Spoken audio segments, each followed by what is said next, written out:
এই ছেলে, এখানে কি করছো? পিছনে তাকাতে দেখি পুলিশ। ও সরি, এ তো দেখি পুলিশই। ধুর, দিন দিন কি চোখে কম দেখতে পাইতেছি? সেটা বড় কথা নয়, বড় কথা হলো ছোটবেলা থেকে আমি পুলিশকে অনেক ভয় পাই।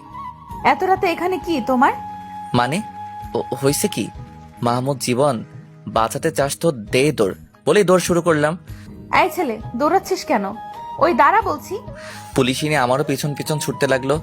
দৌড়া মাহমুদ দৌড়া, নাইলে তোর আজ রক্ষা নাই। দাঁড়া, এই পোলা দাঁড়া, না হলে কিন্তু গুলি করে দেব। ও আল্লাহ গো, এ বলে কি গুলি করবে? ও আম্মু গো, তুমি কই? তোমার পোলাটারে বাঁচাও। আমি সর্বোচ্চ শক্তি দিয়ে দৌড়াচ্ছি। আমার মনে হচ্ছে আমি যদি অলিম্পিয়াড প্রতিযোগিতায় নাম লিখাতাম তাহলে শিওর দৌড়ে নোবেল পেতাম। এই দাঁড়া, আমি কিন্তু গুলি করতে বাধ্য হব। শালি এখনো পিছন পিছন আসতেছেই, ওর কি ক্লান্ত লাগে না? আল্লাহ গো, এই পুলিশিনীকে আমার পিছন থেকে দূর করো, তাহলে আমি সামনের শুক্রবারে 4 টাকার বাতাসা দিব। পুলিশিনী অনেক কাছে চলে এসেছে আমার, আর সামনেও একটা মোড়। লজ্জা লজ্জা, ছেলে হয়ে মেয়েদের সাথে দৌড়ে পারছি না। শালি কত জোরে দৌড়াচ্ছে। সামনের মোড় যেই না ঘুরতে যাব তখনই আমার জুতার স্লিপ খেয়ে পড়ে যায়। ও আল্লাহ গো, আমার কোমর মনে হয় গেল। এই শালা, এবার কোথায় যাবি? পুলিশিনী আমার কাছে এসে আমার কলার চেপে ধরে বলল, কিন্তু কে দেয়? পুলিশিনীর কথার উত্তর, ওরি মাগো, আমার পাটা মনে হয় ভেঙে গেছে। ও আম্মু, তুমি কই? এই শালা, চিল্লাবি না, তোর পা ভাঙে নাই, ছুলে গেছে। সত্যি তো আমার পা ভাঙে নাই, ছুলে গেছে। এবার বল, তুই আমাকে দেখে এমন করে দৌড়াচ্ছিলি কেন? আমি কিছু করিনি, আমাকে ছেড়ে দিন, আমাকে মারবেন না, দয়া করে আমাকে জেলে নিবেন না। এই একদম চুপ কর, নাকা কান্না করবি না। আমি মুখে হাত দিয়ে চুপ হয়ে গেলাম। এবার আমার কথার উত্তর দে। কোন কথার? তুই আমাকে দেখে দৌড়াচ্ছিলি কেন? আসলে আমি পুলিশকে দেখলে অনেক ভয় পাই। কেন রে, তুই কি চোর? ছি, নাউজুবিল্লাহ, এসবের কিছু আমি নই।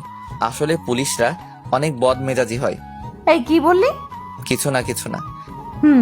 এবার বল, তুই রাত 11:15টার সময় রাস্তায় কেন? কোন খারাপ মতলব নিয়ে বের হয়েছিস সেটা বল।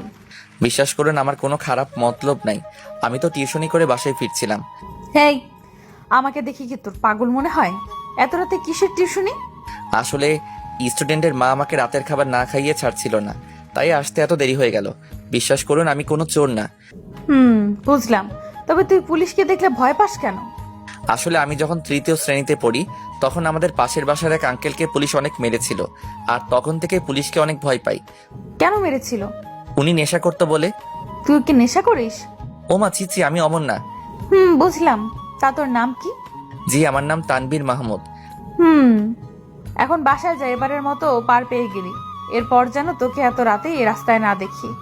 আমার আর পাইকে তাড়াতাড়ি করে সেখান থেকে উঠে দ্রুত পায়ে বাসার দিকে এগোতে লাগলাম। আল্লাহ, অনেক বাঁচা পাচ্ছি। আরেকটু হলেই আমার দম বন্ধ হয়ে যেত। উফ, কি ভয়ানক পুলিশিনী, কি দৌড়ানিটাই না দিল আমারে। এমন দৌড়ানি আমি জীবনেও খাই নাই। দেখতে তো মাশাআল্লাহ হুড়পড়ি, কিন্তু এত ভয়ানক কেন? আর এত সুন্দর চেহারা নিয়ে পুলিশ হলো ক্যাম্পে। নার্স বা ডাক্তার হতো তাহলে কত ভালো হতো, তাও সেবা করত। সুন্দরী রমণীর হাতের সেবা, উফ কি যে ভালো লাগতো না। কিন্তু না, শালি পুলিশিনী হয়েছে। এদিকে পড়ে গিয়ে অনেকটা ছুলে গেছে। কোনো মতে খোঁড়াতে খোঁড়াতে বাসায় পৌঁছালাম। বাসায় কলিং বেল দিতেই আম্মু এসে দরজা খুলে দিল। কিরে মাহমুদ, তোর এই অবস্থা কেন? আম্মু গো, তোমার পোলারে বাঘিনী দৌড়ানি দিছে। কি? বাঘ? বাঘ আসলো কোথা থেকে? আরে আম্মু, পুলিশ দৌড়ানি দিছে। কি? পুলিশ? কিন্তু কেন? আমি রাস্তা দিয়ে আসছিলাম, তখন পুলিশ আমাকে ডাক দেয়। আমি পুলিশ দেখেই দেই দৌড়। তুই দৌড় দিলি কেন? আম্মু, তুমি তো জানো আমি পুলিশ কতটা ভয় পাই। বুঝছি। ইস, আমার পিচ্চিটার কতখানি ছুলে গেছে। আর মেডিসিন লাগিয়ে দিচ্ছি। দাও। আম্মু মলম লাগিয়ে ওষুধ খাইয়ে আমার রুম থেকে চলে গেল। আমি একটু ঘুমানোর চেষ্টা করছি, তবে ঘুম আসছে না। ব্যথার জন্য ঘুম আসছে না চোখে। বারবার এই পুলিশিনীর মায়াভরা চেহারা চোখের সামনে ভাসতে লাগলো। এত সুন্দর দেখতে, কিন্তু এত রাগী কেন? রাগী বা যাই হোক না কেন, মেয়েটা একদম হুড়পড়ির মতো। এই মাহমুদ বেটা, কিরে তুই এত মেয়েটিকে নিয়ে ভাবছিস কেন? মেয়েটা যেমনই হোক না কেন, তাতে তোর কি? তোর মাথা ব্যথা কোথায়? তাহলে কি তুই পুলিশিনীর উপরে ক্রাশ খেলি নাকি? না, কখনোই না। পুলিশিনীর উপরে ক্রাশ খেলে আমার জীবনটা তেজপাতা হয়ে যাবে। এসব ভাবতে ভাবতে ঘুমিয়ে গেলাম। সকালবেলা ঘুম থেকে উঠে পাটা নাড়াতে পারছি না ব্যথায়। আরো শীতে ছুলেছে। সহজে কি যাবে ব্যথা? কোনো মতে বিছানা থেকে উঠে বাহিরে আসলাম রুমের।